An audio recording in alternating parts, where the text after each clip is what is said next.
Assalamualaikum. Kesempatan kali ini kita akan mengulas kenaikan tingkat inflasi dari data Oktober 2022. Data BPS 3 Oktober 2022, tingkat inflasi Indonesia sudah mencapai angka 5,95 year on year. Sedangkan tingkat inflasi bulan ke bulan hingga September 2022 sebesar 4,84%. Angka ini sudah masuk kategori mengkhawatirkan. Kenapa? Karena sudah melampaui batas wajar inflasi Indonesia, yaitu pada angka 3-4%. Faktor-faktor apa yang mempengaruhi tingkat inflasi di Indonesia dari Agustus ke September?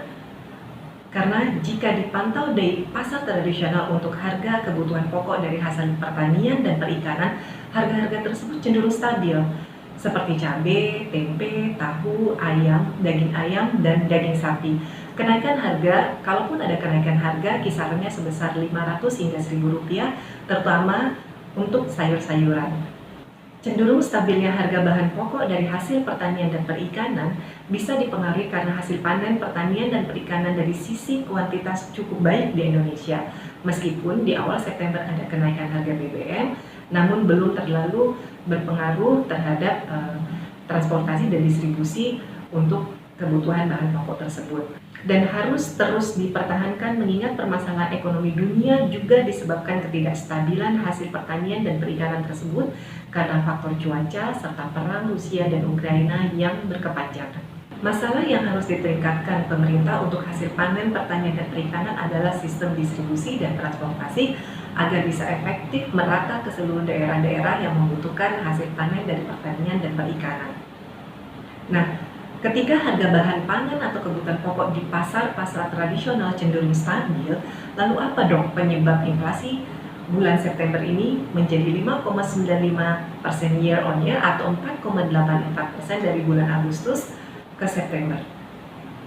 Sesuai data BPS, yang menjadi penyebab naiknya tingkat inflasi justru oleh kelompok pengeluaran transportasi 8,8%. Ini disebabkan di bulan September awal terjadi kenaikan BBM pastinya. Kemudian ada di kelompok kesehatan dan penyedia makanan dan minuman atau restoran dengan persentase masing-masing 0,5%. Kenaikan harga BBM berarti memberi andil yang besar terhadap kenaikan inflasi di bulan September. Dan untuk penyedia makanan dan minuman atau restoran, kenaikan harga dipengaruhi kenaikan harga dari kelompok listrik, air, dan bahan bakar.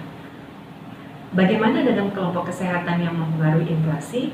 Sudah pasti biaya kesehatan merangkak naik yang justru akan memberatkan masyarakat di saat kasus COVID-19 yang belum tuntas dan belum jelas bagaimana penanganan jangka panjangnya. Oleh karena itu, tingkat inflasi memberi gambaran bahwa ekonomi Indonesia semakin berat, yang sangat dirasakan oleh masyarakat menengah ke bawah ke depannya, ketika tidak ada peningkatan dari penghasilan mereka. Akibatnya, masyarakat perlu mengorek lebih dalam dana belanja untuk kebutuhan sehari-hari di saat harga-harga yang meningkat seperti transport, listrik, air, bahan baku, dan kesehatan saat ini.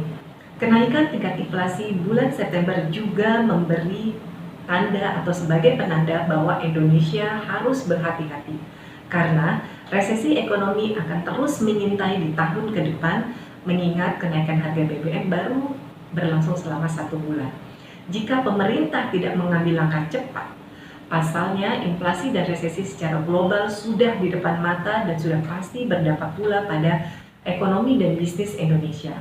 Sehingga, siapkah pemerintah dan masyarakat Indonesia menghadapi kemungkinan terburuk di tahun 2023?